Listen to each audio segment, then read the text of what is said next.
Buenos días. Nos encontramos en la Plaza de Luxemburgo frente al Parlamento Europeo de Bruselas, también llamada el Ágora. Son las 10 de la mañana del día 3 de octubre y los delegados de los 7 países que conforman la plataforma de la Iniciativa Ciudadana Europea han comenzado a llegar a esta emblemática plaza. Los países que al día de hoy participan en la puesta en marcha de la ICE son Bélgica, Francia, Portugal, Italia, Suecia, Holanda y España. Han conseguido ser un número suficiente de países para llevarla hasta el Parlamento, que exige un mínimo de 7. Pero el hecho de que colectivos de otros países con suficiente base social reivindicativa hayan solicitado participar en esta ICE deja claro que superarán esta cifra holgadamente. El objetivo general de esta iniciativa es solicitar a la Comisión del Parlamento que legisle sobre el desarrollo de las telecomunicaciones sin hilos con nuevos criterios que estén en consonancia con el conocimiento científico que hoy existe ya sobre los riesgos de la exposición a los campos electromagnéticos para las personas, los animales y las plantas. Estos grupos de activistas europeos, haciéndose eco de la preocupación ciudadana recogida en el Eurobarómetro Especial número 347 sobre campos electromagnéticos, han consensuado en su primer encuentro en la capital de España, ya el 29 de junio de 2013, un manifiesto europeo de apoyo a la ICE que se leerá hoy al final de la mañana. Las propuestas principales del manifiesto europeo de apoyo a la ICE son las siguientes: aplicación del principio de precaución y de los principios ALARA, tan bajo como sea razonablemente posible, y ALATA, tan bajo como sea técnicamente posible, en la exposición a campos electromagnéticos CEM. Minimizar los límites de exposición a campos electromagnéticos en base al conocimiento actualizado de sus efectos biológicos, con su monitorización global en tiempo real, comenzando con 0,6 voltios metro en radiofrecuencias y 1 miligauss en frecuencias extremadamente bajas. Campañas de información y etiquetaje para minimizar exposición a los campos electromagnéticos y centros de enseñanza libres de exposición a estos campos. Los colectivos de los diferentes países que están en esta ICE están de acuerdo en que es urgente proteger a los niños, adolescentes, embarazadas y electrosensibles de las radiaciones emitidas por antenas GSM, UMTS y el Wi-Fi, instalado masivamente en los centros de enseñanza en los que se irradian niños muy pequeños y adolescentes de forma innecesaria. Otras propuestas son el reconocimiento de la electrohipersensibilidad y la consecuente protección de las personas electrohipersensibles en el ámbito sanitario, laboral, público y privado, como la vivienda. Primar y promocionar redes, tecnologías y técnicas biocompatibles y sustentables y normas sanitarias de convivencia de protección de la exposición pasiva. Estas propuestas son las que inspiran la próxima tramitación de una iniciativa ciudadana europea viable, iniciativa que pretende abrir el debate en el Consejo de Europa, en el Parlamento Europeo y en los Estados miembros de la Unión para facilitar cambios legislativos que apliquen el principio de precaución y la defensa de la salud en el despliegue de la tecnología inalámbrica y las redes eléctricas.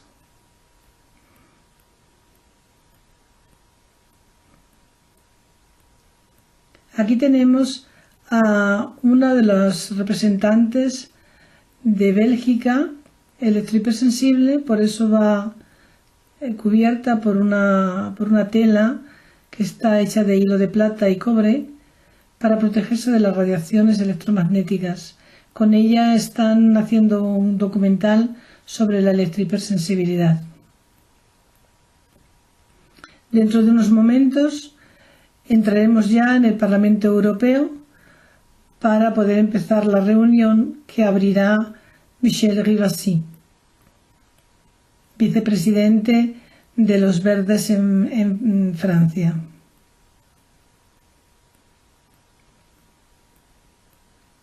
Nos han dicho también que las personas electrohipersensibles no tendrán que pasar por el puente del escáner para evitarse la radiación. Bien, ya estamos entrando. A partir de ahora parece que ya no nos van a dejar efectivamente grabar. La reunión ya ha dado comienzo. La abre Michel Rivasi, eurodiputada y vicepresidenta del Grupo de los Verdes de la Alianza Libre Europea. Vamos a escucharla. La situation en Europe est très différente selon les pays concernant la protection contre les rayonnements non ionisants, donc les champs électromagnétiques.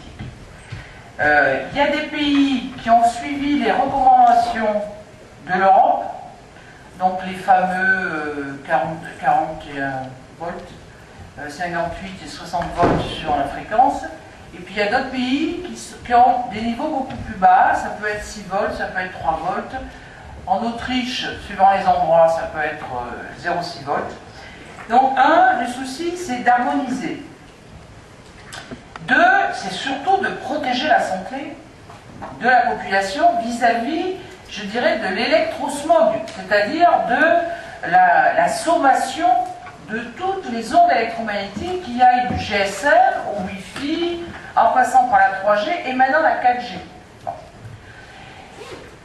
3, le souci aussi, c'est que le consommateur ait une bonne information vis-à-vis des objets qu'il achète et qui peuvent aussi le protéger contre les ondes électromagnétiques. Vous voyez, il y a, et je dirais un quatrième aspect, c'est la reconnaissance des électro-hypersensibles. Moi, je suis très sensible là-dessus. Donc la méthode, j'ai demandé à Maxence de regarder, puisque si on veut déposer une initiative citoyenne, il faut 7 pays. Et il faut qu'on se mette d'accord sur un texte qui n'est pas un texte, attention, de militant, qui est un texte qui doit rentrer dans le cadre d'une initiative citoyenne.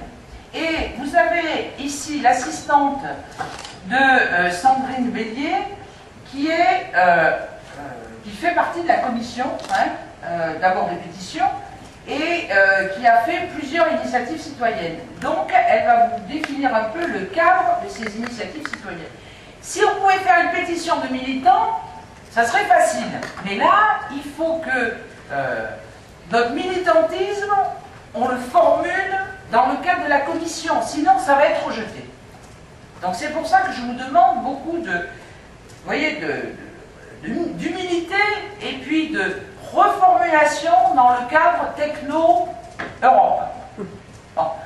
Et puis surtout, il faut que notre initiative, ça soit quelque chose qui soit représentatif de l'ensemble des ONG sur le plan européen, parce qu'on n'a pas forcément tous les mêmes priorités.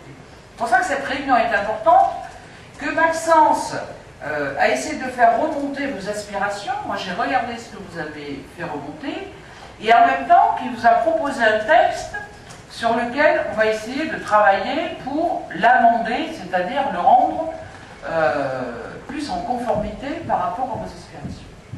Donc c'est vraiment une réunion du travail.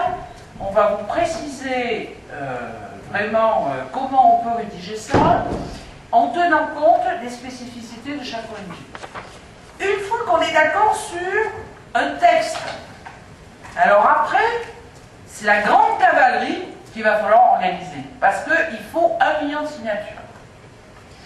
Donc ça veut dire qu'il faut des têtes de pont, des référents dans chacun des pays, et que ces référents dans chacun des pays puissent élargir leur audience, utiliser toutes les associations, les collectifs, etc., pour qu'ils signent cette pétition, si bien sûr on est d'accord sur le contenu de la pétition, et qu'on obtienne 1 million de signatures. Voilà, vous voyez, il y a plusieurs objectifs, mais le premier, et pourquoi j'ai voulu vous réunir aujourd'hui, c'est que dans chaque État membre, on est bloqué par l'importance du lobby des opérateurs de téléphonie mobile. C'est un lobby énorme, qui fait des profits énormes, et qui met complètement de côté la santé des gens et le droit à l'information. Voilà. Donc vous verrez qu'on a des possibilités d'entrer dans cette initiative citoyenne par le traité de Lisbonne, avec des articles qui sont un sur la santé, un sur l'information du consommateur.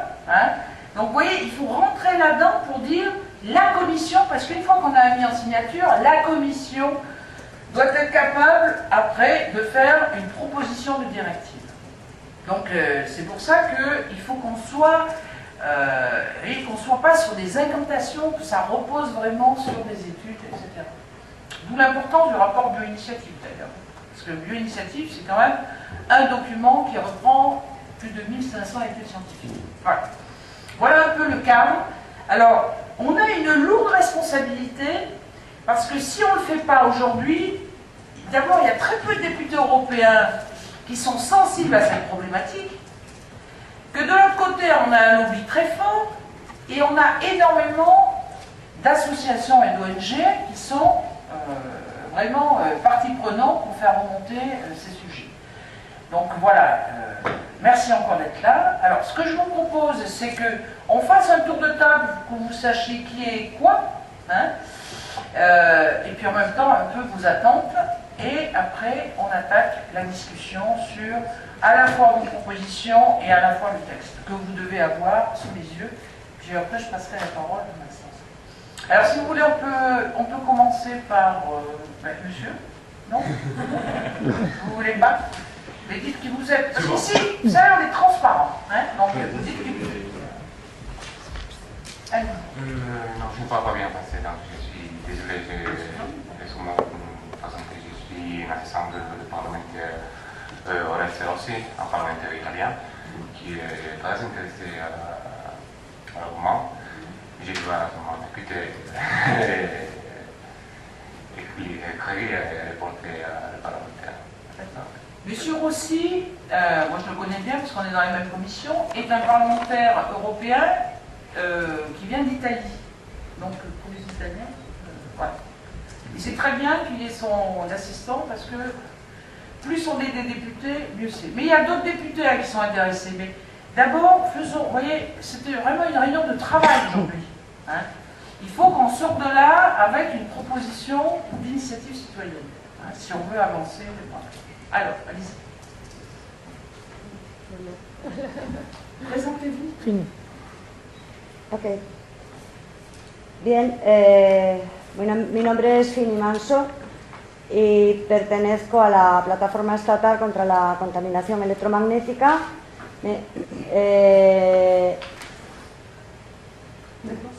Y conozco este tema desde hace 10 años, principalmente porque soy afectada. Entonces, bueno, yo con todos mis compañeros reivindico la aplicación del principio de precaución de acuerdo con los últimos estándares que señalan los estudios científicos del Bioinitiative y, por supuesto, que se lleve a cabo que se cumpla y que se ponga en vía jurídica, si puede ser, la resolución 1815 del Consejo de Europa. Hay que proteger sobre todo a los niños. Hay cantidad de niños que están pasándolo mal. Hay muchísimos casos que están sin salir a la luz, de casos que están sin controlar y sin que nadie explique, de cantidad de niños con leucemia en colegios rodeados de antenas. Y hay que intentar que estos niños no tengan en su vida un wifi. Sé tú. Hola, buenos días. Soy Asunción Lasso Prieto, también de la Plataforma Estatal, coordinadora. Somos en total 13 coordinadores que trabajamos en todo el territorio nacional por autonomías, con servicios de asesoría, que nos llaman de muchos sitios de España. Llevamos trabajando con esta plataforma estatal desde el 2009, que se creó, y en esta plataforma tenemos unas 90 y tantas organizaciones que a su vez se componen de otras asociaciones. Por dar un ejemplo, la CEAP, que es una asociación, una federación de vecinos, alberga 3.000 asociaciones de vecinos en toda España. Es una organización grande, también como grande más difícil de mover, pero nos movemos o trabajamos por el objetivo que ha dicho Fini, de conseguir, en este momento que estamos todos implicados en esta ICE, de conseguir que de verdad sea un momento histórico en lo que es la historia de las tecnologías inalámbricas y conseguir que estas ventajas que nos da la tecnología inalámbrica, que son innegables, se consigan de otra manera. Hay otras tecnologías también que permiten la comunicación sin hilos, que son biológicamente compatibles con nuestro organismo y que deberíamos intentar que estas operadoras empiecen a investigar y a invertir en la salud de sus clientes, porque sin nosotros no viven, claro.